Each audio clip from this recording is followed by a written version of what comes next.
இப்படி நடக்குது? எனக்கு ஏன் இவ்வளவு பிரச்சனை?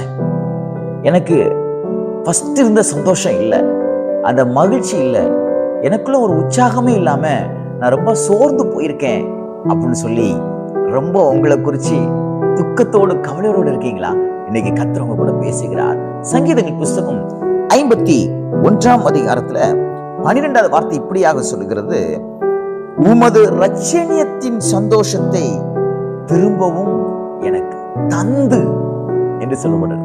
ஆண்டவர், நீங்க இழந்து போன அந்த இரட்சணியத்தின் சந்தோஷம், ஆரம்பத்துல ஆண்டவரை துதிக்கும் பொழுது ஒரு பெரிய மகிழ்ச்சி இருந்துச்சு பாத்தீங்களா?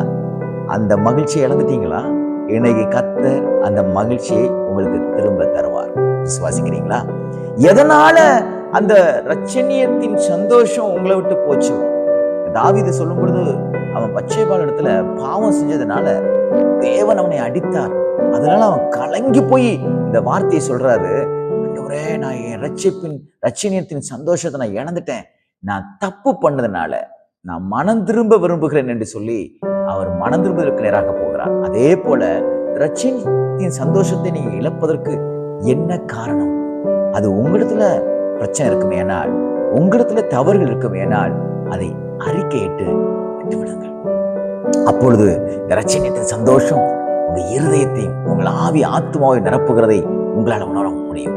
என்ன காரியங்களினால உங்க இரட்சணியத்தின் சந்தோஷத்தை மனுஷர்கள் இழக்க பண்ணினார்களோ அதை கர்த்தர் உங்களுக்கு திருப்பி தருவார். நிச்சயமாய் திருப்பி தருவார்.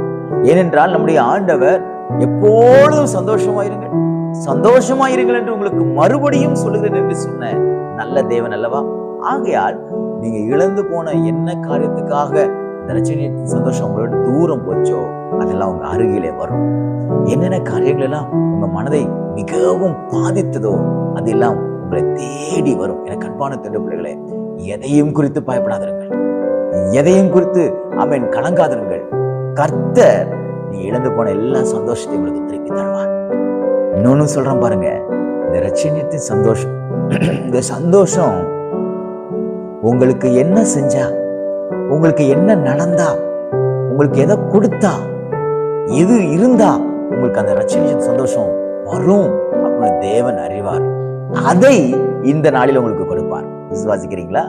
எது இருந்தா நீங்க ரொம்ப சந்தோஷப்படுவீங்க, எது உங்க இருதயத்தை ரொம்ப மகிழ்ச்சியாக்கும், அந்த காரியத்தை தேவன் உங்களுக்கு தந்தருல அவர் உண்மை உள்ளவராக இருக்கிறார். விசுவாசிங்க. இந்த நாள் உங்க துக்கங்கள் எல்லாம் மறைந்து உங்களை இரட்சணியத்தின் சந்தோஷத்தினாலே தேவன் நிரப்புகிற நாளாக தேவன் மாற்றி கொடுப்பாராக. இந்த நாள் உங்களுக்கு ஒரு சந்தோஷத்தின் நாளாக மாறுவதாக. God bless you.